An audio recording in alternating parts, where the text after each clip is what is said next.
Hello everyone and welcome to Diving In with Josh. I am your host Josh and this is the wrestling podcast, not about wrestling, but about wrestling fans in this wonderful wrestling community. And we've had some really cool stories already here on Diving In. It's been a blast just to sit down and take these journeys along with everybody else. I've said this on, I think, every episode. I don't pre-screen any of these chats. It's not like I'm getting all the details beforehand. It is just a very brief rundown of kind of the topic that we have decided on and, you know, just everything else like that. So I'm on the journey with everybody as we're kind of listening to this. And, of course, here on Diving In, we do have a guest every week. And this week, I have a very special guest sitting down with me, virtually, of course. But we have one, Queen. Queen, how are you doing today? Oh, I'm so good, Josh. How are you? I am fantastic. Well, thank you so much for inviting me on Diving In. I'm so excited. No, of course. I knew that I was going to have you on at some point.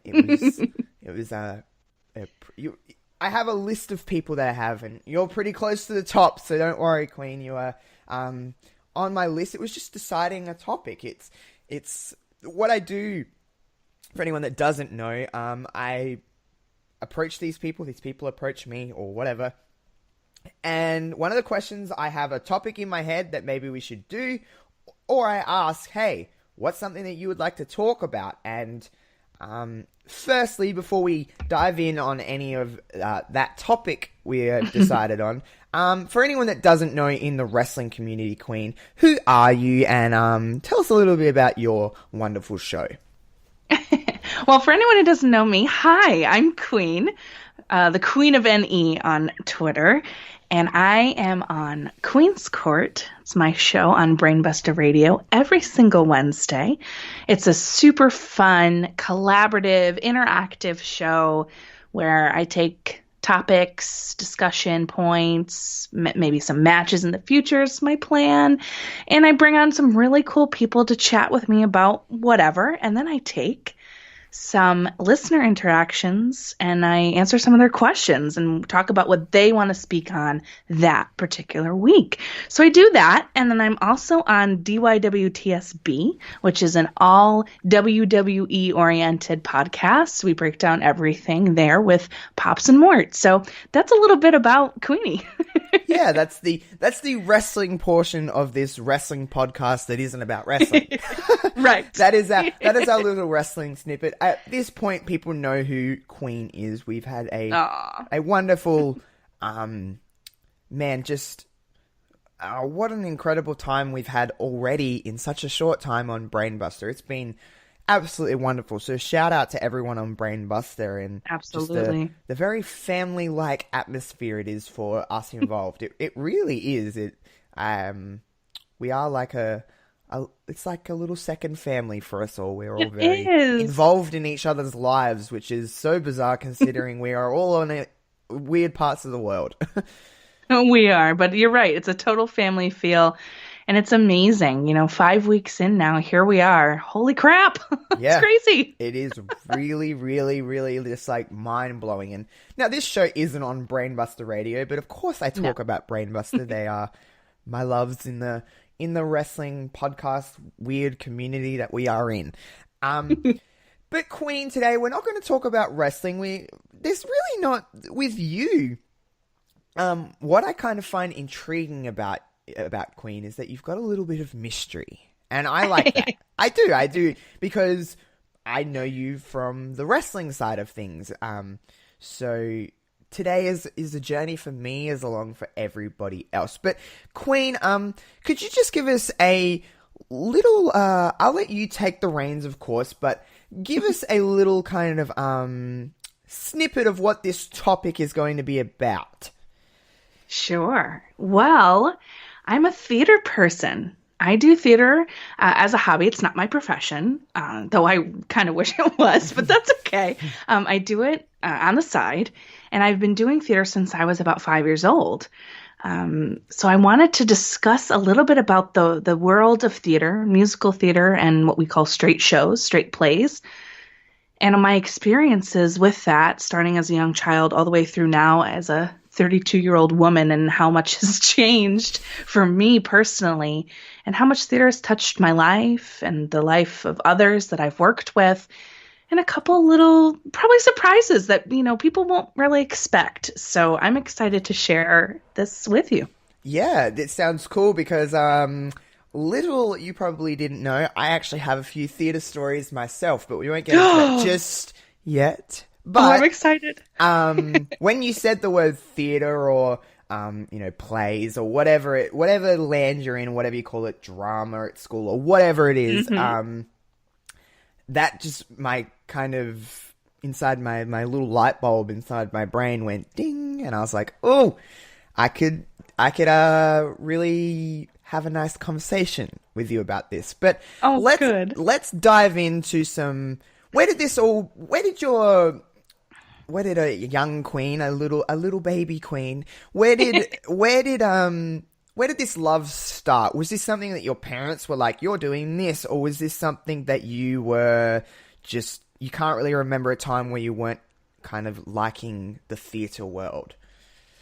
You know what's so funny is my parents are not theater people at all, like at all. My parents are sports-oriented people. My parents both played sports in high school. My dad actually had tryouts with a minor league is what I'm trying to say.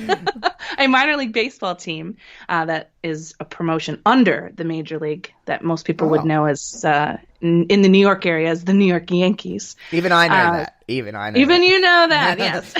You may have heard that name. I've heard that. So one of their minor league teams he had a tryout with and was going to play, but he was unfortunately injured, so he didn't. But they're very sports-oriented people. They don't sing, nothing really musical. My mom took piano as a kid, but that was pretty much it. Oh. So the story I wanted to share about how this kind of started is when I was about 3, my mom likes to tell this story, and it's one of my first memories. I can kind of remember it. But I was at the grocery store with her, and we went in and did whatever shopping she wanted to do. We were outside waiting for my dad, I guess, to pick us up. And I got a donut, a chocolate donut. And one of my favorite things still to this day. And I was outside the donut shop area of the supermarket on the bench. And I was greeting everybody I met. Hi, my name's Queen. And this is my chocolate donut. Do you want to talk to me about my chocolate donut? And I just started performing right there. And my mom was like, to me, she told the story later, obviously, when I was older, and said, I knew right there something else was going on here. So she put me in music classes. And right away, I loved it. I started playing piano. I did chorus in elementary school. And that's when I started theater. I was always a talkative kid. Yeah. And I'm sure, as you could probably tell by knowing me, I like to talk. Same here, as you know, with me, because I was very much the same as you. I don't mean this in a bad sense, but I was the same as you. I was a bit of a show-off. I like to show my stuff. I like to sing, dance, act, everything you could think. I just like to perform for my friends, for my family. Here's a little thing to make you probably relate to me a little bit more. When I was about 10, 11, 9, something like that, everyone can remember Hannah Montana, right?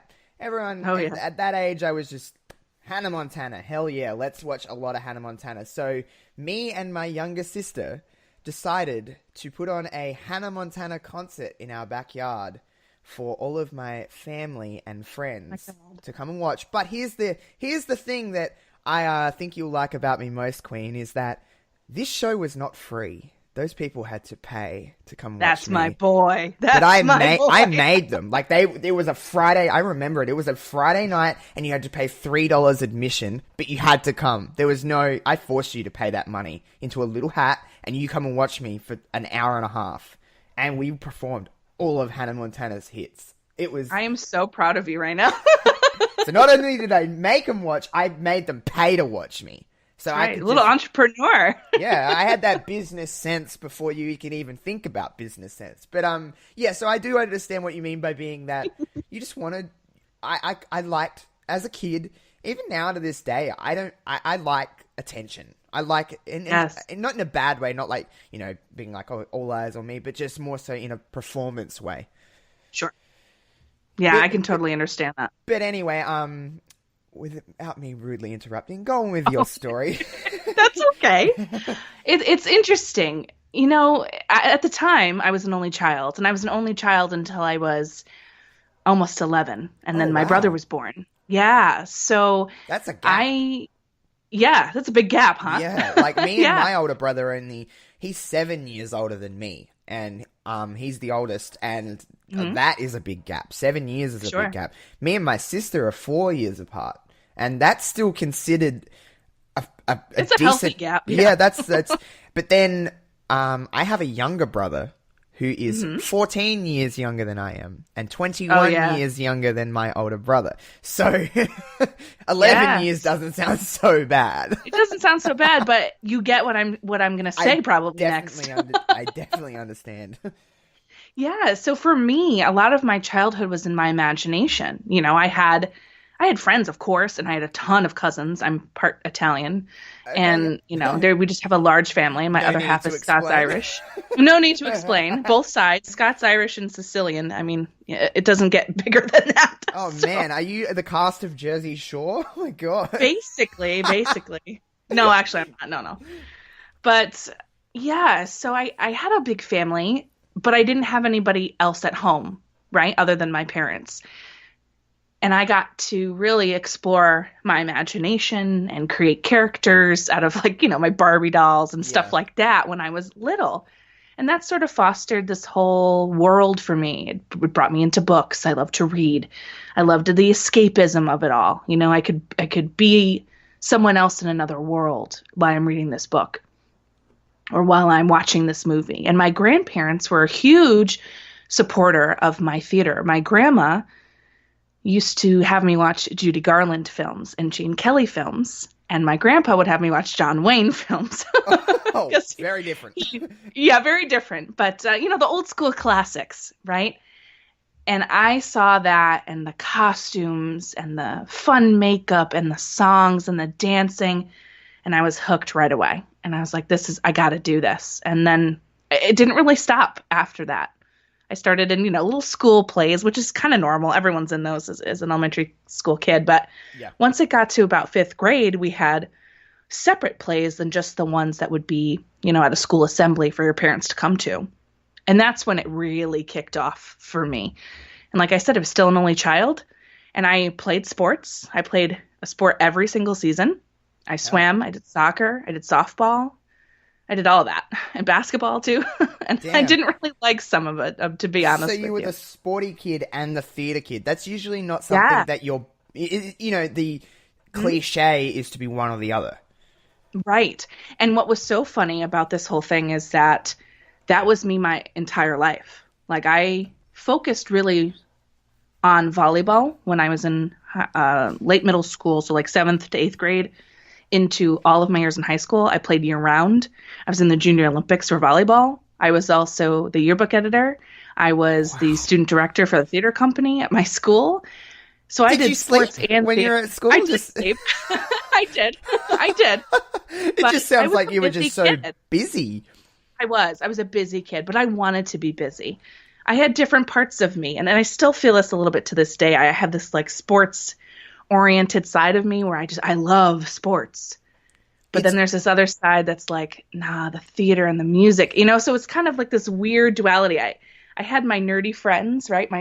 My school theater, math nerds. Back when I was in high school, it was very cliquey. Yeah. It was very much like you would see stereotypical on the movies or TV. It was There was the basically High jock, School the Musical. You had your cliques, and Kinda, yeah, kind of like and that. it was all very It was all very separate. And I was in two camps.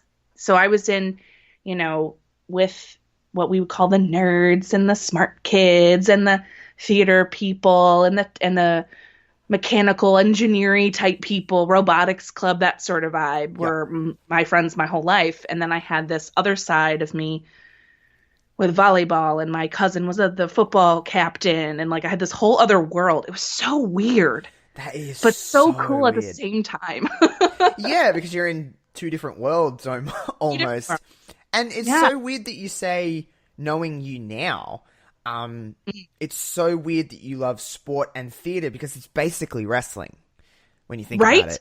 It's I it's the know. combination of two. So it kind of makes really, in a weird way, it makes really a lot of sense. I So know, right? it is weird. But so this was going into when was the first time you kind of, well, at least when you can remember, that you were in like a theater show? Was it all through school? Was it more so a thing when you come out of school? What was the kind of vibe growing up? Everything was in school. Okay. My summers were dominated pretty much by sports camps Yep. or like a summer camp in general. I went to them, not like a sleepaway one, just a day one Yep. that was kind of in my town. All of the kids in the town went there. It was great, super fun. I did that, Something but I to also do mainly. yeah, something Yeah. to do, Yeah. something fun in the summer, and we got to go on trips and go to the beach and go to the pool. So it was fun and summer activities Yeah. to keep us busy. And then I spent a lot of the time with my family. My grandma had a pool, so we would go over to her house, we'd play in the pool, do all that stuff. So my summers were kind of busy for theater purposes. So most of my shows were throughout the school year. And the first time I can really remember it was in 5th grade. And it was this, I had to play somebody's fiance in like a haunted house we were buying or something.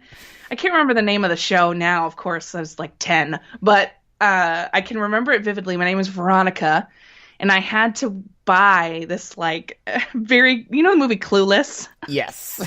Okay, so Cher's like plaid yellow outfit? Yeah. The iconic, the iconic one. It's like her Oh, I know. terrible yellow plaid. Yeah. Oh no. Yeah, so I had to wear like that, but not in yellow. So that whole vibe with the hat and the stockings and the shoes and in plaid, but it was this like purpley color. It was very, very 90s. I could tell you that. I was gonna say it sounds very 90s. Yeah, it was. But it was the first time like my mom allowed me to wear lipstick in public. It was crazy. So I You had were to like living it up. Like I was living it. I was living my best life. And like, the kid who played my fiance, we were like friends since childhood. So that was kind of like weird, especially as a 10-year-old. But that was the first time I remember doing that. And I got so excited about performing it. Everybody in my family came to see it. It was ridiculous. Now looking back at it now, I'm like, you guys, this was 5th grade. This is not a big deal. It's so weird because that was when I first did any kind of play or anything in theater.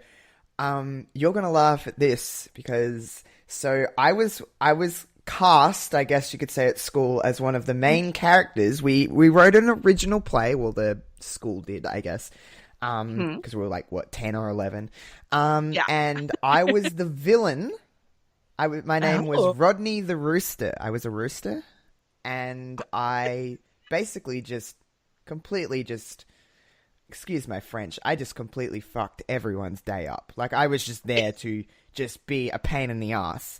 It was a scripted play, but we only performed it one night, and I forgot half of my lines and improvised most of it. Oh no. I Poor am Tashi. all through high school, I was that kid. I was really good at drama. I was really good at music. Performing arts was where I kind of shined at school. Sure. So, I'm a drama nerd. I wasn't like an A student at school. I was middle of the ground, C's and B's. Like I was, a pretty average student, except when it comes to drama.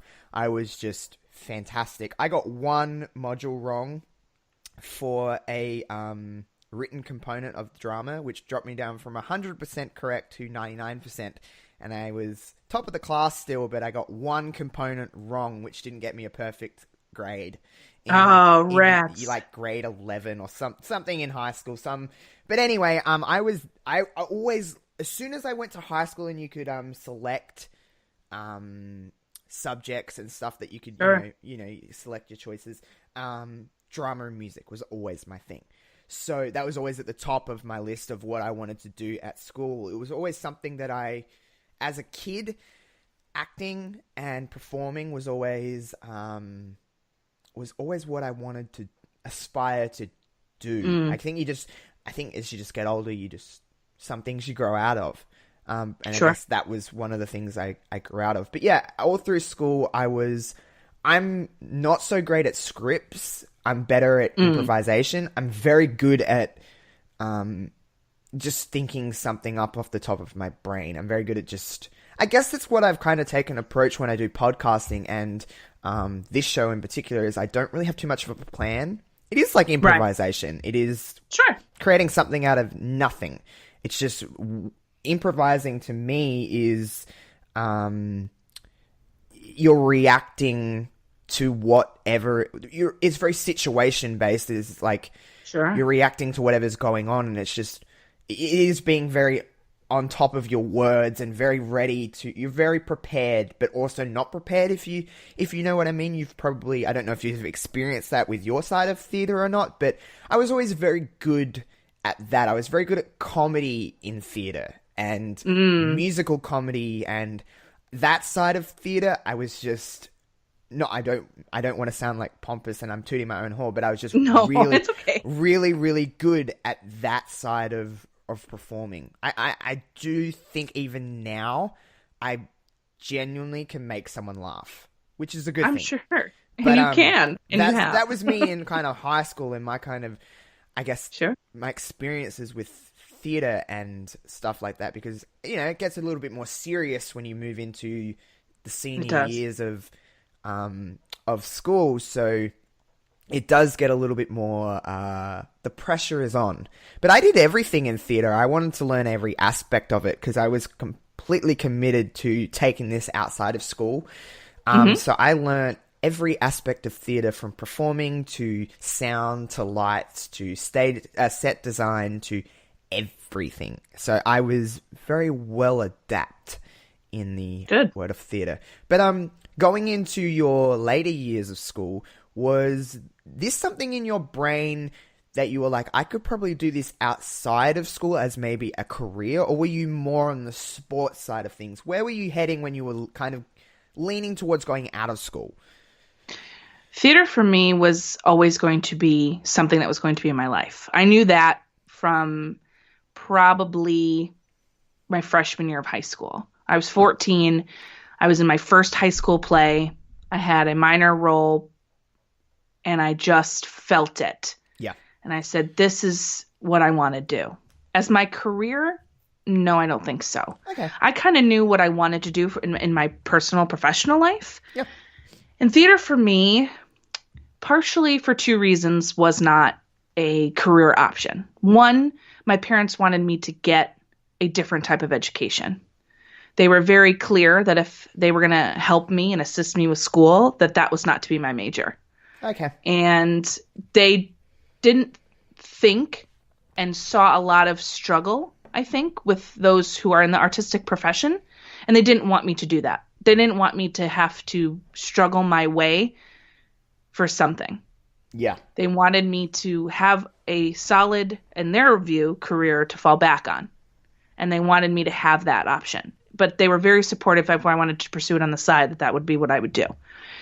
And that's no way, am I trying to say anything negative about my parents, but it's a very narrow-minded view. Yeah. And now that I'm in my 30s, things are much different for me to think about now than it was when I was 14 and I had no choice. You know what I mean? Yeah. So, and it's different. And I know where they were coming from, and I understand. I know the struggle and what that means, and the sacrifices you have to make in order to make that happen. So I had to really think about it seriously. when I was in my teenage years in high school. Okay, what am I going to do with my life? Where do I see myself every day, 9 to 5? And I'm like, do I see myself really making that commitment to the struggle of trying to get noticed and making a career out of it? For me, I love attention in my own world. In the world of the internet, in the world of television, in the world of film, that's not where I saw myself. Yeah. I don't want that type of attention. I never sought celebrity. I think for me, that would make doing what I do in theater not fun. Amongst my own community, amongst my own people, and even sometimes outside of it, when I travel to do theater, that's fine. Anything else for me, and I'm certainly not saying that I'm good enough to be on a national scale. That's not what I mean. I just meant that that would not be something that I would dedicate my life to trying to pursue. And it's not something you visualize. If you can't sit down as a teenager, or even as an adult, and go, hey, what is my next step? What is my next move? If you can't, to me at least, I've always lived by, if you can't close your eyes and see yourself there, then you don't believe that you can get there. So to me, it's a waste of time.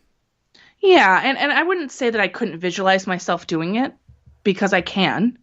It's more for me that I didn't want what else could possibly come with it. The cons. Should that ever happen. Yeah, the cons for me outweighed the pros, what I really wanted out of theater. I understand Theater's that. very personal for me. Theater is a personal experience. It is. And when you talk about, I can kind of see what you mean, because I was the kind of kid, even now, because we're all still our child. We all still have that inner child. We all still have what we were at 10, 15, maybe just not in the same form. But I'm the kind of person that I am quite loud, and I'm quite like, hey, look at me. But then when people actually look at me, I'm like, I have nothing important to really say.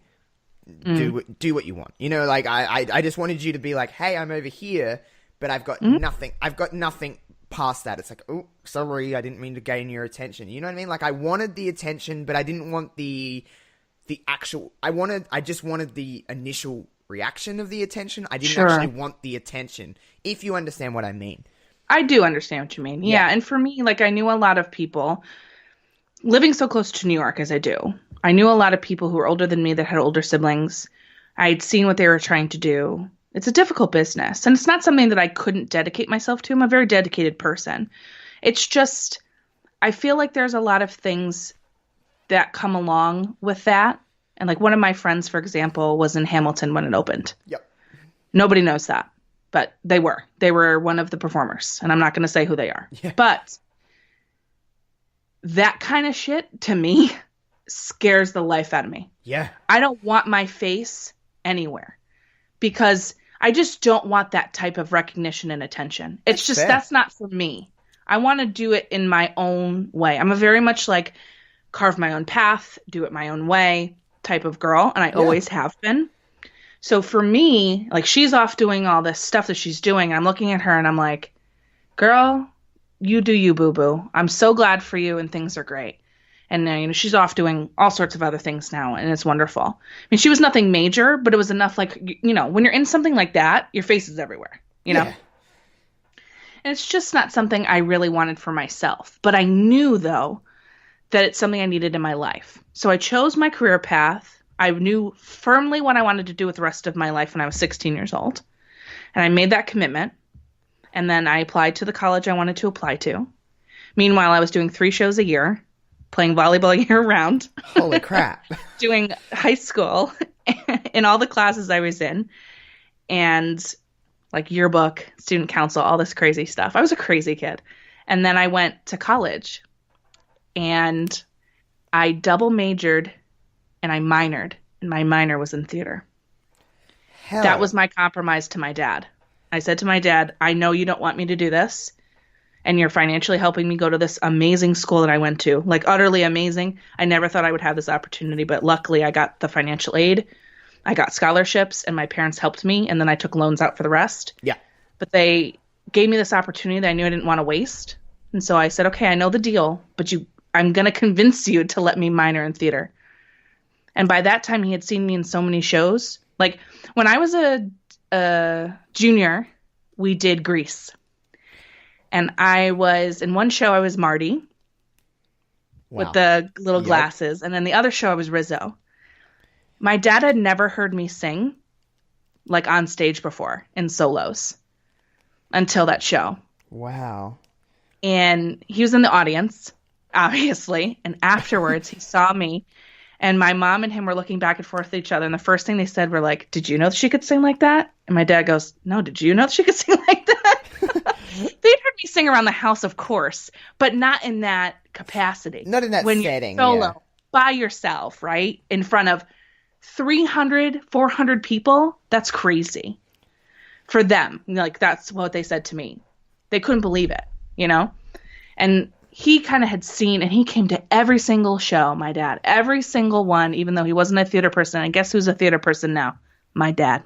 That's just so like, those kind of stories just like are like, you made him a theater person. Like it was you that did that. It's my fault. It's a similar situation with me because so we had like these things in, I don't know how old I would have been, 15, 14, 15, 16, probably more so 15 or 16. But we had these things with music class where we would work all semester to do this performance for the town that I lived in. So it would have been about 300, 400 people. And at 15, 16 years old, that may as well have been 100,000 people. Like, you know, shitting your pants. And I had to perform a song with this school band, Use Somebody by Kings of Leon.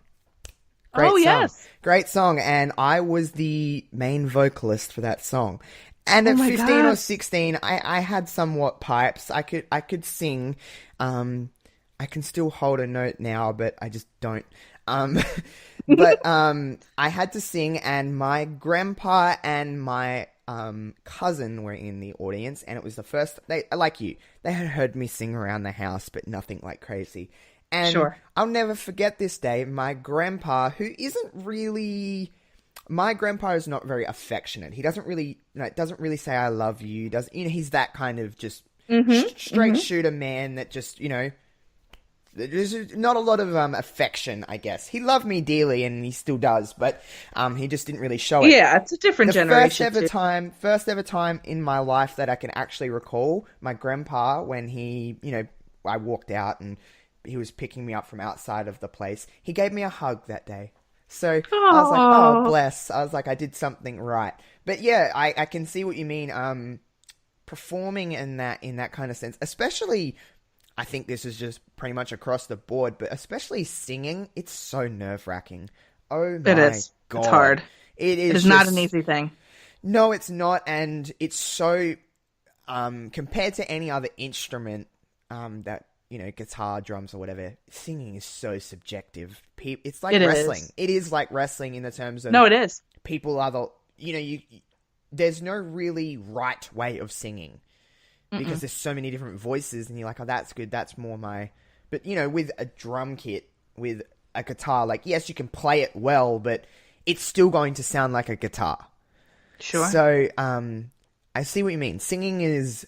frightening, and especially when you can do it in front of your family, it's like even more nerve-wracking because you want to, hey, I know about you, but I always like to impress people. I was always like, yeah, me too. Give me that pat on the back after I've kind of done that because, especially with family. So I do see what you mean, but so you minored in theater. I did. At that point, even when you were going, okay, it's not really the career for me, you always knew it was going to be on your life. But when you minored in theater, was there ever a part of you that goes, oh, maybe I should do this? Or yes. Was it just the attention, the con's still in your brain, even thinking maybe I can do this, where the con's just going, I don't want to be that person? Yeah. So college changed the game for me. Like I told you, I double majored, so I did all of my other academic stuff, but I also did work study to help me pay for school.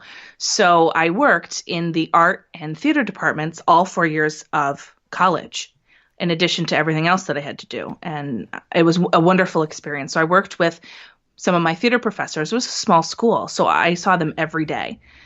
The amount of craft and study and appreciation that I got for theater, I can't even describe it to you accurately in words. My world was rocked when I got to college. I had some of the best theater professors and guest directors and guest producers come and work with me for these 4 years. And not just me, but everybody in the program at the time.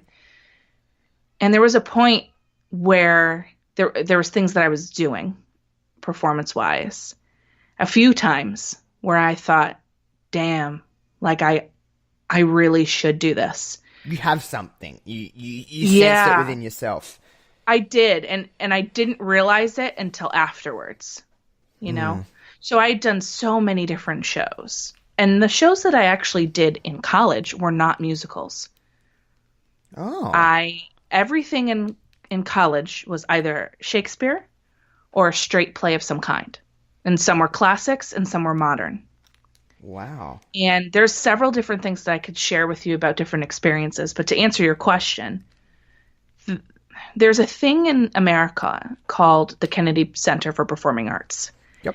And they have what we call the KCACTF, which is the Kennedy Center American College Theater Festival. And there are different regions throughout the country. And I'm being in the Northeast, we're in Region 1. And what they do is they come around to different colleges within their region and they watch you. They watch the shows. They grade you in a way. It's kind of like a food critic, you know? Yeah. When they come in and they analyze everything. Yeah, it's like that, but for theater. Yeah. And they come in and they analyze everything from the sound to the lights to the stage management to the direction to the production to the actors themselves. And I was in my junior year. And this happened to me twice. So in my junior year, I did 2 shows that were totally student directed. One show was a like kind of 1950s vibe. Yep. And it's by Steve Martin. And he made this show about this 50s housewife who I played. I was the lead. And she was kind of stuck in that role and didn't know her own identity. And that was one play. And then the second play I was in was about body image. Oh. And 4 different women in different body types. So we had a very skinny girl. We had a very short, petite girl. We had what people would say would be like the ideal body type. Yep. And then we had me, who's of the bigger variety. And this show was all about the shame that women feel from childhood to adulthood about their body image and the way that they look and their self-esteem. And from these 2 performances, which were totally student-directed, produced, everything, not a single professional in the building, right? From this show, I was nominated for what they call an Irene Ryan Award for the Kennedy Center, which meant that I could compete on a national level in theater. Holy crap. So I went into the ACTF that following year. But before I went, senior year had started, and I was in probably the best role of my entire life. I got to play Lady Macbeth. Oh, that's, you can't really get... it doesn't get much better than that. It's a very, I use this word a lot, but it is a very iconic role. It is. For women, it's the way to go. And I was 21 at the time. And I was like, are you sure? Like, you're sure? To the director. And she's like, I'm sure. And I was like, okay. Just on that, you know, obviously there's a lot of nerves and a lot of pressure playing something like Lady Macbeth because... Very much so. Obviously, as you know, as I stated in high school, obviously theatre and drama was something that I was very much passionate and involved and in love with. So, of course, I know that if I was of the female side of things, that would be the one. Again, I said I was more of the comedy route, but I said if I was to play a serious role like that for a woman, there's nothing really more serious and nothing you can really be more taken serious in than if you absolutely crush Lady Macbeth. There really isn't. It is very much. I'm just trying to kind of let you know that I know how. even non-theater people that don't really know, they know the importance of Lady Macbeth. There really isn't a bigger role that a woman can play if you want to be taken seriously. No, for sure. And I wasn't very good at comedy. I'm good at dark comedy. Yeah. That was my thing in theater. But like comedy, like you and improv, that's not my thing. So it's hard. It's hard. It's not. People don't realize, like, when I used to say to people in high school, like, I would love to be performing in an improv theater, and go to improv shows where people come and watch improv, because I thought that's so cool, and people are like, oh, that's nothing, that's so easy. And when people try to do it, so I've had many times that you just blank and you're like, sure, I don't know what to say, because it's like having a conversation and you have lulls in your conversations all the time. In improv, that's a big no-no. You can't just... No, you can't. Silence is the death of you in improv. So, yep. Not to take off your story, but... No, it's okay. I totally get what you're saying. People just they don't realize the comedy. Here's a side question for you. When we look at, you're obviously into theater, and you're obviously into, you obviously are a fan of movies and the Oscars and the gold, all of that. Do you think comedy is taken seriously enough? No. Do you think not on the same scale as drama? Do you think it should be to the point where comedy actors and actresses, although I hate that word, we're just all the same, but I know. Do you think they should be taken for Best Actor, for Best Picture? Do you think they should be considered in those roles, or are they just not serious enough? I don't know. I think good acting is good acting, yeah. Whether it's comedy or dramatic. There's a lot to be said for somebody who can create that story, especially through improv, successfully, that don't get recognized enough. Like Robin Williams, right?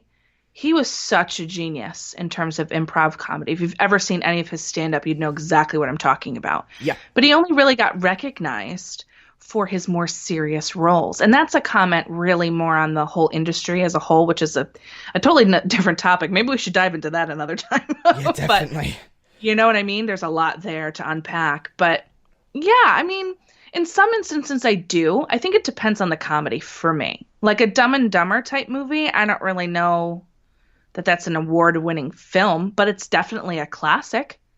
So I guess it's going to be down to how they're going to redefine quality work, quality production from an actor. What they give you and what they make you feel should be based on that particular emotion, not necessarily all seriousness. But we as a nation do that. We like the more serious acting, and we feel like, oh my God, like when Lady Gaga did the movie with Bradley Cooper just recently, like, oh, she's an Oscar shoo-in because of her dramatic performance. Okay, well, what about some of the funny things that happened too? Yep. Doesn't that deserve the same sort of recognition in the same light? I mean, I guess it all depends. But for me, good work is good work. Yeah, I agree completely. And here's another tidbit about me. When I was about 21, so a few years ago, because I'm a baby. You are a baby. I got very, very close. If you could see me right now, I'm pinching my fingers together because I got very close to attempting stand-up comedy. And I was very much into the idea, and the night I was doing it, I was going to do it, I got incredibly sick. And that to me was a sign that I should never do it. So I've never attempted to do it because stand-up comedy is incredibly nerve-wracking. I was a ball of nerves. I got food poisoning that night. It wasn't great.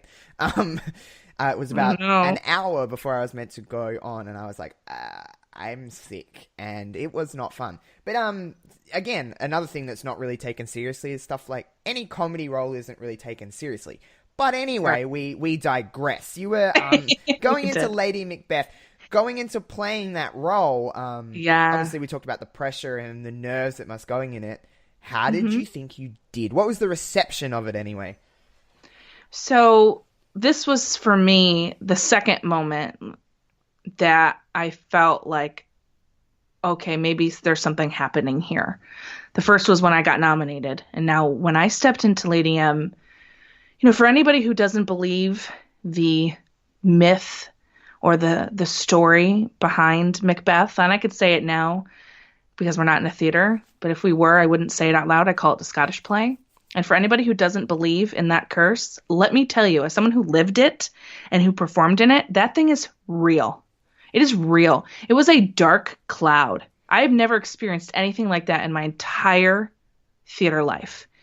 Weird things happened. Relationships between people changed, like in real life. It was bizarre, but that's another thing. Yeah. When I was stepping in to play it, I knew I had to take it seriously. So I did a lot of Shakespeare study. And luckily, one of the people they brought in to work with us is a Shakespeare expert. So to help us understand how to speak an iambic pentameter and how to accurately convey the emotion behind what the words are actually saying.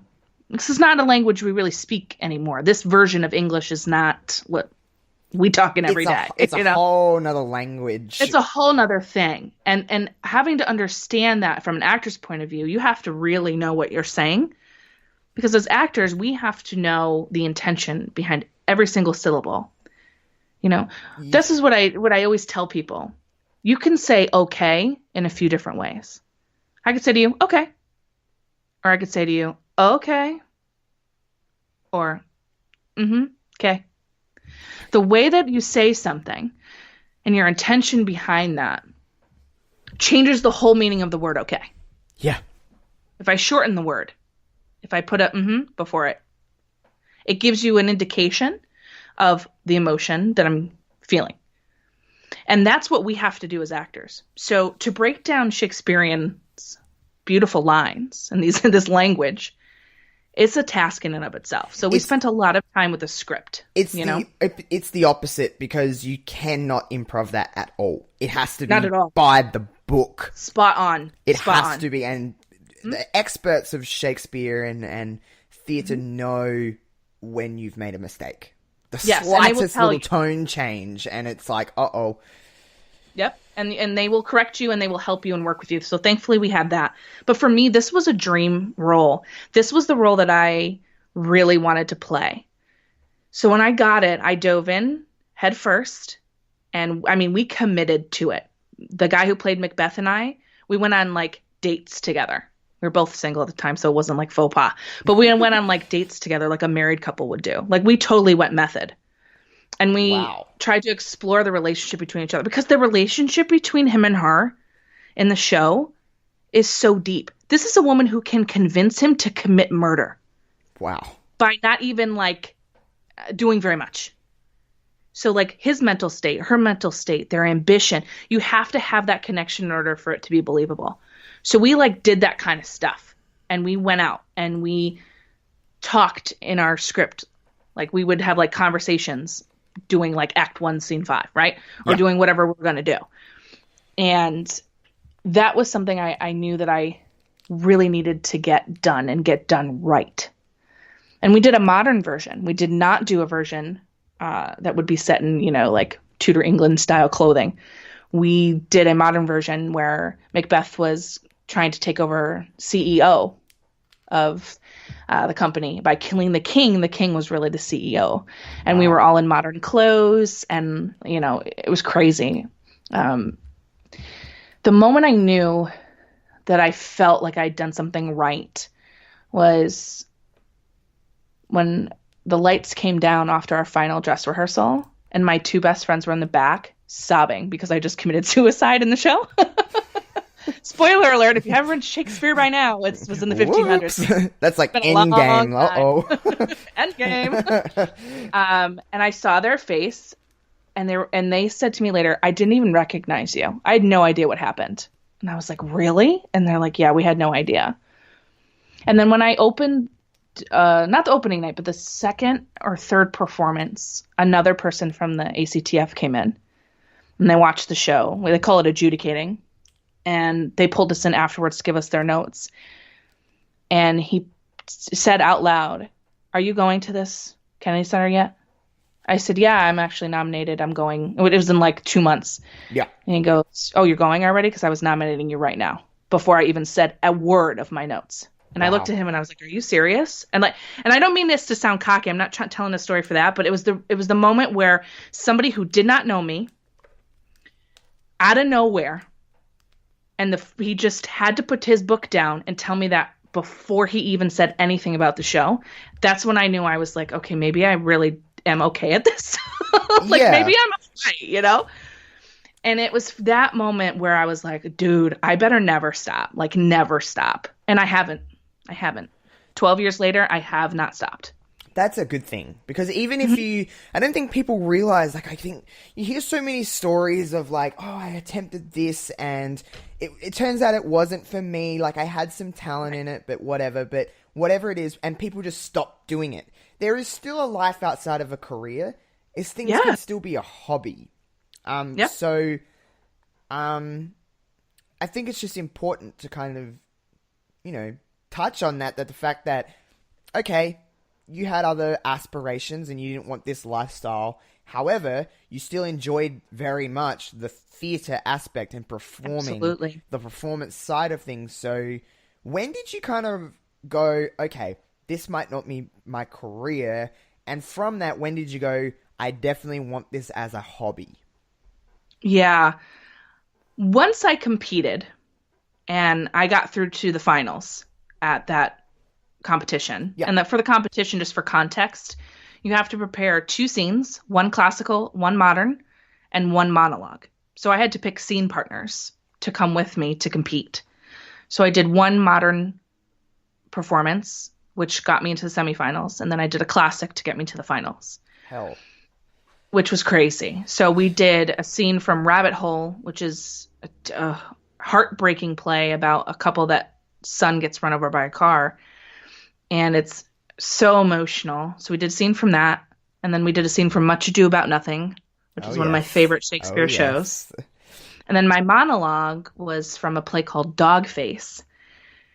And it's about a girl who had been attacked by a dog, as you can imagine. And I was going to say, I think I can sense the tone. Also, side note, monologues are scary. Monologues are very scary. I was just going to talk about that. That's so funny. You read my mind.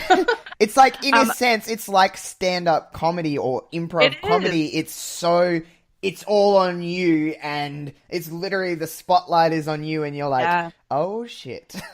Yep, it's all on you. There's literally nothing else but you and a spotlight and your entire body to get this across. And after I competed and I came home and I got to digest, and I was the first one in my university to ever make it that far, ever. And I was talking to my theater professor afterwards, and she's like, "So what are you going to do now?"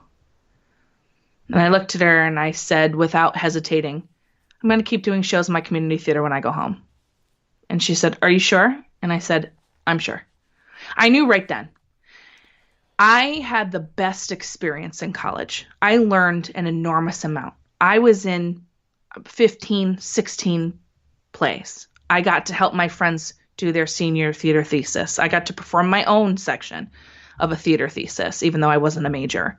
I got to do a whole bunch of things. The acting and the quality of work I got to experience, not just in a acting capacity. I did backstage stuff as well, costumes and helping the stage managers. I give them a lot of credit. It's not for me. I couldn't do it. I'd rather be on than off. So they have a lot of hard work. But yeah, after I did that whole thing, and the monologue terrified me to death, but we made it through. Yeah. But those are always the scariest part for me. But I knew right away that this was going to be a part of my life. Yeah. But not part of my life, I guess, if that makes any sense. No, it really does. It's just more so a section, a fragment of your life. I guess as we're kind of, you kind of touched on the fact that you still do community theatre and you still very much enjoy it, even to this day, which I think is really important because it's always good to touch on your childlike side because everyone still has it. But I guess theatre is that for you because you've been doing it since you were a kid. So it is that kind of constant, I guess, in your life that is always been there. I guess what I can kind of ask you to kind of wrap up your time with theatre and your story is, do you feel like in your brain, I'm sure there's still moments, even when you're doing community theatre, where you go, man, I really probably could have done something more with this. I guess what I have to ask you is, do you feel fulfilled in your theatre life? I do. I have the very distinct privilege to have some of the coolest adult theater programs around me with very talented actors, very talented stage crew, and directors and production managers and all of that stuff. I get to go to theater. I live close to New York. I get to go and see professional theater all the time, anytime I want, which is wonderful. But for me as a performer, there's nothing quite like getting handed a script after you've auditioned and got a part. Yeah. And cracking it open for the first time and smelling that new page smell, and you start working and collaborating. That's what I love most about theater. If you have a good group of people around you, the things that you can create, the human experience you get to share, the escapism you get to share is very, very special.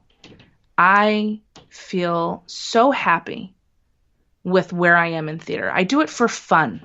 Yeah. I don't do it as my job. Yeah. That's the real thing that I want to take away from that. I didn't do it for a lot of other reasons, but the main reason is I don't want to rely on that for my living.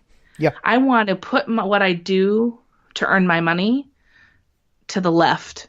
And then I want to go and do theater at my leisure, at my pleasure, and just enjoy it. Yeah. The entire experience. I'm never at home more than when I'm on stage and there's a spotlight in my face. Yeah. It feels like home to me. I'm ready to go. Like, I'll just start singing right now, you know? Yeah. I'm ready. But it's not something I want to do for money. That would ruin it for me. Making it a business would ruin it for me. It is good that you are in that aspect of you're not sucking the fun out of it. Because I think a lot of people, you look at any profession and there's people within it that loved it and now they're so bitter towards it. Because they've sucked the fun out of it. They've made it their job.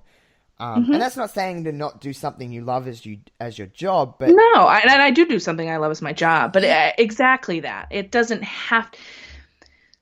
There are lots of things in life that I feel like people put a lot of pressure on themselves to do. And after a while, you forget why you do it. And I never wanted that to happen to me. So I knew, you know what, Queen, let's do this way. And I've never looked back. It's good. It is good because, for the most part, I'm a person that lives my life with pretty much no regrets. I'm pretty much a person that everything happens for a reason, good or bad. So I'm glad that you're in that mindset. Final couple of questions, final things just to wrap it up. But first one is, do you think that the theatre world has enough mainstream attention worldwide? Yes. Oh, absolutely. Now so more than ever. Okay. Theater has come such a long way. When I was in high school, it was just starting to be cool. High School Musical had just premiered on Disney Channel. I was a kid when that came out. I was like 11 probably. But my God, High School Musical 1, 2, and 3 were my life. Yeah, I wanted to be Mrs. Darbus. I was like, when I get older, can I just be around all these theater kids? It's like the best, you know? It's the best thing I've ever heard. Yes. She's fabulous. You know what I mean? I was a Sharpay and Ryan guy. I liked Ryan. Of course you were. That I think everyone just kind of gets that from me when they say High School Musical, and I'm like, who's my favorite? They're like Sharpay and Ryan. They were just fun. They were kind of They mean, were. especially Sharpay. Yeah. She was a bitch, but I liked her. She had a lot of pizzazz. I watch it now, and me and my sister will watch it, and I'm like, man, Sharpay's a bit of piece of trash. I know. But it's so fun. And I feel like it was getting to a point when I was in high school and then in college when it had come out really for me, Yeah. High School Musical and seeing the change, right? Because the other thing I didn't mention is I also have directed and produced a whole bunch of plays Wow. for kids. So I've done and worked with a lot of high schools to produce their drama programs. Wow, And that must it was be really cool. Yeah, that Yeah, it must was be really seeing someone else do what you love, Yeah. and essentially creating something from nothing is the best thing you can do, in my opinion, in life. Is just have something from nothing and watch it grow. Yeah, absolutely. And for me, theater is such a safe space in a lot of different ways for creativity, for friendship and collaboration. And to give that back to somebody when it changed my life, that for me was so rewarding. And when I was given that opportunity, presented it, I was like, oh, hell yeah, I'm so in. I would totally do this. And I did it for about 7 years. Damn. And then my schedule changed and things happened in life. I got married, shit happened. So I haven't produced that for kids lately, but it's something that I did do. And it was so much fun and so rewarding from the opposite side. It's a gift that someone gave me and I wanted to give it back. And to answer your question, theater is so different now than it was when I was younger. It's so much more mainstream. It's so much more accepted to be a theater person. Yeah. And that has a lot to do with how and what plays have been presented in Broadway. Hamilton changed the whole game Yeah. in the last 4 years from when it, was starting, in the public theater in New York to where it is now. I mean, things have been so different. It's so great to see theater getting recognition, worldwide. One of my best friends is a theater professor, and she teaches stage management and tech.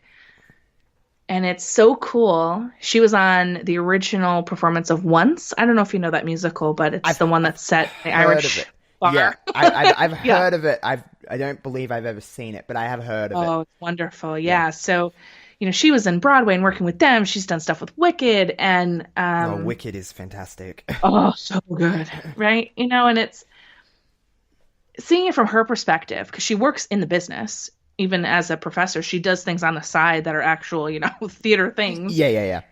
And, even from her perspective, she's like, it's such a different world than 10 years ago, even 5 years ago. So I think it does. I think it gets a lot more respect than it used to. I think that's a word thought. No, I think when I think of it in a worldwide mainstream aspect, I think of theatre, Broadway especially, as respected. I think that's a word that I think of. Maybe not the most popular thing for people to be like, I'm going to see this, although it's changing. Right. I think the one thing everyone says, there's a certain level of talent that you have to be a part of those shows. So absolutely. I think respect would be the first word that I kind of think about when I think of theatre in this day and age, at least. Sure. The other thing I want to ask you, is that like I said, I don't really live with any kind of regret, but there's certainly things I wish I did within the world of that side of things. Like I wish I was still attempted to do it now. I do miss. I'm a performance person, and I miss that aspect of performing. I think that's why I like doing this kind of stuff so much. Is and you've noticed with me, I'm very much open book, and I'm on live on Twitter, I'm on Instagram stories. I've got, I'm out there and I'm always just putting something out, seeing what sticks. I'm very much trial and error person, always have been. But I think that's just my side of things with, again, improv and that comedy side of things in the theatre world is very much what I miss. I Mm-hmm. think, and it's not really easily accessible where I live. It's not a thing that's just, go Around do the this. corner. Yeah. Yeah. It's something I'd have to travel to. It's something I'd have to Right. organize. It's just, listen, honestly, it's just for a hobby. It's a little bit too out of my reach. But I understand. I do miss that performance. So again, I think what I need to kind of ask you is that being, listen, I don't believe in this at all, but there still is a stigma against women and men within even the theater industry. And I guess, when you were coming through, going in that competition and doing this, did you feel like you had a fair chance being a woman? Because, I mean, some people, and even in this day and age, which I hate even bringing up, but some people still devalue women in that quote-unquote entertainment industry. So, Sure. I mean, performance-wise, did you ever have a moment where you felt... Marginalized? because of your Yeah. gender. Did you ever have that in that theater world, or were you not involved enough in it, at least from a higher perspective, to feel that? The only ever time that I felt that way was when I went with one of my friends to be an extra in an HBO TV show. Oh. The only time I felt like that is when they were doing a scene and they wanted the men to be in the front and the women to be in the back. And not because they had to be, but because they wanted the boys to be in the front, because we're just women, so we can just stand in the background. That was the only time I ever heard anything like that in my entire professional acting career. And I'll say professional because, I've done things that aren't just community theater. I've done... I wouldn't call it off Broadway. It's not like that, but it's professional enough where it's a bigger deal. You looked at it in a respected way. It's not just, right. Granny's carport. It's not just a local place. Yeah. Right. It's like an establishment and they charge a hefty amount for tickets and things like that. So that was the only time. Theater, for me, in my experience, going from the just regular college student theater to the more professional theaters that I've worked in and been a part of and performed with, they celebrate women more than anybody else I've ever experienced. Even in my personal profession, like my real life. Yeah. Like my actual job. That's a good thing. Because it's not something different. I don't know. I hate this conversation, to be honest, because... Okay. I understand. No. I just... not in a demeaning way. I mean it is in like I hate the fact that we still have to talk about this. I just wish it wasn't a thing that was even crossing my mind. But from my point of view, as it's sometimes in this world, because people go to one extreme to the other, either people are extreme feminists where it's just they don't want anything else, and then there's people on the other thing that just don't want any, like, they don't value women and race and gender or whatever. But being completely in the middle as a straight white male, sometimes you are automatically put in the extreme box of you don't value women's rights. And which isn't true. Which isn't true at all, but do you see my kind of point I'm saying? Is, I do. Mm-hmm. Because I say one wrong thing and, I mean, the world's out to get me. It's like, oh no. It is a very, I guess it's just the world we live in. However, we've progressed a lot. And I think in the entertainment world especially, in that side of things, in, I guess, Hollywood, I mean, there's a big disparity out there, though. I mean, there's a big disparity in pay. Oh, that's been coming out, for film and theater. It's different. But in my experience, my professors and my community theaters that I've acted with, the adult theaters and the other theater companies, I've had directors that wanted to gender bend. So like typical roles that would be a male role, they switch it. I've had, all these opportunities to be in female-led productions. My director was a female. My producer was a female. It's different. And even the men that were brought in we're very much like equal opportunity. Whoever best fits this role is who's going to get this role. Thank and you. that's what I they taught like us. that. See, that's equality Yeah. to me. That is not, it's not about like men being better or women being better. It's literally Right. the word. It's equal. Equal. So whoever's best for the part in the theater world gets the part. And that's what I Exactly. love hearing those kind of stories, because that to me is true equality. I agree. I agree 100%. And there is a lot of inequality in the entertainment business, Oh, yeah. especially for race and gender. Yeah. For me personally, it was just in the TV world. We were paid less and we were put in the background. And I was like, nope, I'm done. That's it. At least I'm all set with that. at least because there's a lot of men and women that would just be like, okay, whatever. and Yeah, not do I anything. don't like that. That's not my style. No, it's not me either. Yeah. I don't like that. It is weird for me because I will never, well, I can't say that I will never experience that, but it's less likely that I will experience that kind of treatment, I guess. I guess Sure, is the word. yeah. I don't know. I don't know how to even put that into words. But It's just bizarre. To me, it was just like, really, dude? Okay. Well, I still stood out here for 12 hours, the same as this guy next to me. Really? Okay. Same as anyone, It just you was know. idiocy to me. That's just ridiculous. I agree. That's just what a stupid. It's just lack of a better term. It's stupid. But It is. It is. the only thing that I have left to ask is: do you think in our lifetime that we will ever have true equality in the world? Oh, God. In our lifetime? Lord, honey, we've been humans on this planet Earth for a very long time.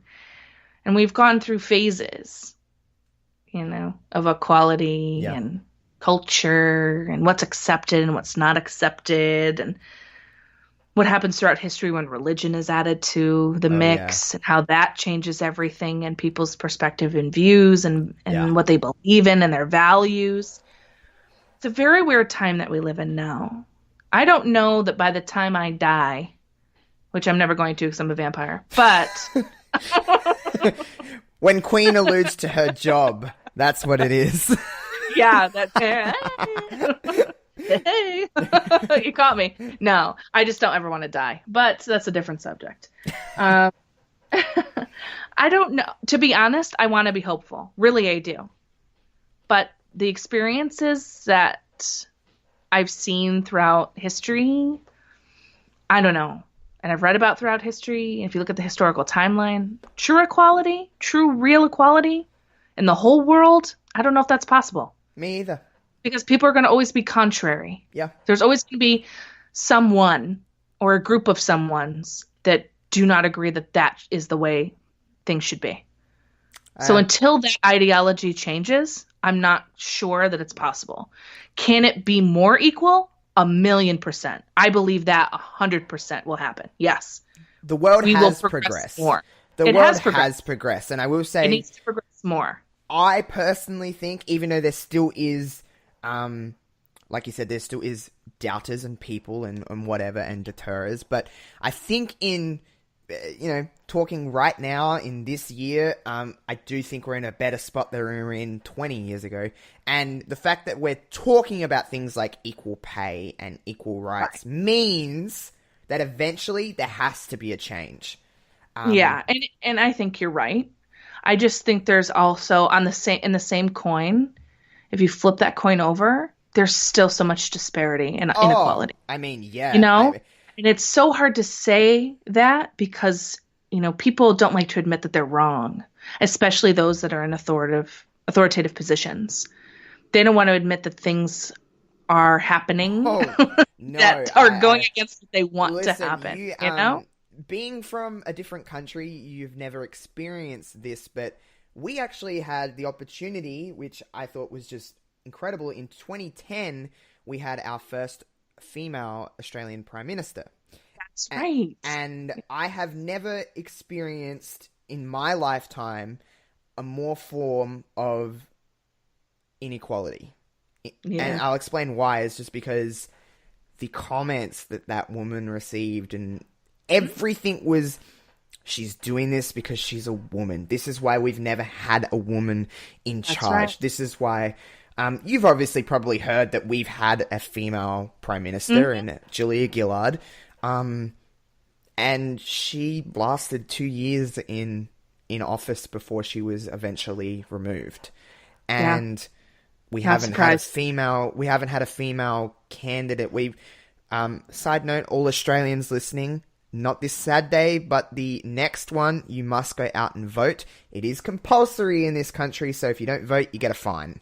So please make sure. I would love to do that in America. Hey, me and Sorry. me and Wilf talked about that as well. I don't know if you knew that about Australia, but it is compulsory to vote once you're 18. Did know. I think it's a very, very good idea. And it would be nice. That's all I'll kind of say. But yeah, we did have that, and I've just relating to equality. I've never experienced having a female prime minister and having so much inequality in our country. It's unbelievable, isn't it?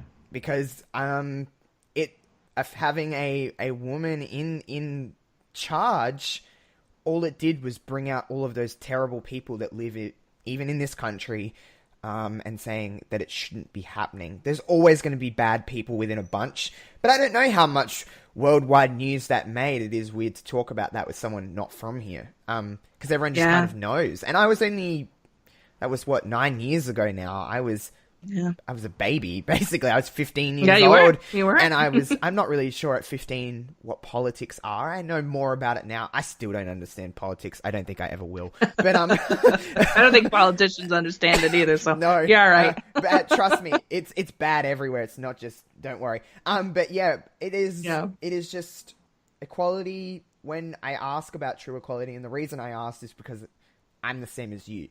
There's always going to be people, there's always going to be religion, there's always going to be something involved in it that just goes, no. And that's men and women. I don't ever understand a woman who isn't for women's rights. I've just never understood that. But there is even, it's not just a men versus women thing. There's women. There's women versus women. And there's men versus men, and there's... Men versus men, absolutely. It's not, to me... Again, I don't see gender in people. I see a person. My best friend from school, we're still best friends to this day, is a female, and it's just completely friendship. We've never had any intention of anything else. It is just, and people always were like at school, you're best friends with a girl, and to her, you're best friends with a boy. It's like, what's the problem here? You know what I mean? That's what I think. People have problems with that. And I don't know about you, but I don't see a problem with that. They're just people. People are human beings, and I don't really see it. To me, it's real simple. To me, people are people. You're going to do whatever you want to do, and God bless you. If you don't believe in God, then just bless you and enjoy your life. I do not care what it is you do as long as you do not hurt other people. I'm cool. It really doesn't bother me 100% at all. agree. And everybody is so bothered. I know, the world we live in, everyone's just so worried about what everyone else is doing. I know, get your nose out of people's business. It's not your business. In the world we live in, we make, well, at least in you're a little bit older than I am, Queen, but at least in my world, everyone is documenting everything they do, including me. Yeah. I document everything. Me. I had to pull back from that. Snapchat, I'm literally taking, I could be going to have a shower, and I'm I'm about to have a shower. It's like, but we're so weird, the culture we live in. It's like, oh my God, if I don't tell this person I'm having a shower, or I'm going to the bathroom. Really happen? Yeah. Did it happen? It is like that, though. You could go out one night and have a few drinks with friends at, a pub or a club or whatever. But if you don't document that on Instagram or on Snapchat, people are like, well, you didn't go, you're lying. You stayed at home. That's right. But it is the world we live in. Different world, yeah. It is. It's scary. I'm just going to tell you right now that I'm very glad that Instagram and texting and Snapchat and all of that crap did not exist when I was in college. Texting just started to happen when I graduated college. Thank God. That's all I got to say. You must feel sorry for me, because we were the generation that started it. We were the generation that brought it. I feel scared for my 10-year-old brother right now, because he's growing up in a scary world. He's going into his teenage years, and listen, my 10-year-old brother has a phone. Yeah, it's But crazy. so does everyone that age. I didn't have a phone at 10, but No. my brother... Actually, I'm lying. My brother's 9, I should say. He's not 10 until later in the year. Wow. Ooh, wow. He's 9 and he has an iPhone better than me. So, and he knows what he's doing. Wow, Like, he knows how kids. to... Like, he just... Everything's at his fingertips at 9 years old, and that's Yeah, just it's a different the generation. world he lives in, and it does kind of... my older brother used to say to me, "Oh my God, you have Instagram and Snapchat going into high school." He didn't have that. And he's Nope, even saying, he didn't. and I didn't understand it. I didn't get it. I was like, whatever, this is just what I'm doing. Now I look back and I'm like, oh, shivers. Like, my little brother has this. And if I said that to him now, he'd be like, what are you talking about? Like, I don't. Exactly. It's hard to see when you're in it, but when you remove yourself from it, it's And you a little probably look easier at to me and see. you're like, oh my God, Snapchat and all this when you were 16, 17 is like not a good idea. I know, all. right? But hey, that's just the world we live in. But That's all right. Queen, I want to thank you for telling your story in the theatre world and speaking on equality a little bit there at the end and just Of the world course. we live in. Of course, before we completely wrap this up, where can people find you? Now we talk about social media. Where can people find out what you're doing? Because people need to know. Well, they just do, don't they? Well, thank you so much for having me. What a lovely chat, and I'm sure we'll talk theater so much more. I'm so glad we have another thing in common that we can share. Yeah. But everybody can find me on Twitter at the Queen of NE and on Instagram at X the Queen of NE. And I really hope you listen to Queen's Court every Wednesday on Brainbuster Radio. Yeah, you better. Because this is, again, this is the pro wrestling, it is a pro wrestling podcast, essentially. Yeah. This is not about wrestling. So wrestling fans listening to this, wanting to know more about Queen, obviously you should be listening to Queen's Court every single Wednesday on Brainbuster Radio, because it's fantastic. Especially, I can't get over the fact that, essentially, you're pretty much brand new at having your own podcast. So in the short time that we've been doing this, you're absolutely crushing it. So I think that's the general consensus from everybody is that you're just killing it. And I'm jealous, and I'm now shutting down my show. Oh, stop! No. I do Thank you. encourage That's very everyone to go and listen to everybody on Brainbuster Radio, as well as this show, as well as Wrestling Reverb, of course, because, hey, I'm going to put myself over as well. And Queen, of course, I invite you, whenever you want to talk about anything non-pro wrestling, please hit me up, and I'm sure we'll have many more chats on Reverb and on Diving In, because there's probably about 400 topics that we could really, no pun intended, dive into on this show. Yeah. Because, Without a doubt. There's so many more loves, there's so many more things we're passionate about, there's so many more things that we have opinions on that I think people would be interested in hearing. Because we've had chats, of course, off record, and We have. man, they could make for some interesting topics. Couldn't they, though? I know, oh my lordy. But thank you everyone for listening to this week's Diving In. At this point, I'm actually recording all of these shows that you've now heard before my debut has even happened, which is bizarre to me because I have people message me and being so open to come on this show when they haven't even heard it. So I guess in what future me would say is thank you everyone that has listened to the first few episodes of Diving In. Thank you for the lovely feedback. I hope you continue to do so. And I guess future me would also say that we have lots of stuff coming up for Diving in the future. A lot of things that even Queen doesn't know about that I have lined up. Because I think there's some things that people aren't expecting me to talk about that I'm going to talk about. Even stuff that I don't really know what I'm talking about in. So I'll leave you on that. Okay, Joshy, okay. I'll leave you on that. I'll leave everyone on that. I guess that cliffhanger, if we were talking in the theater world. And please, continue to listen to this show. And I'll catch you guys next time on Diving In with Josh. Peace out.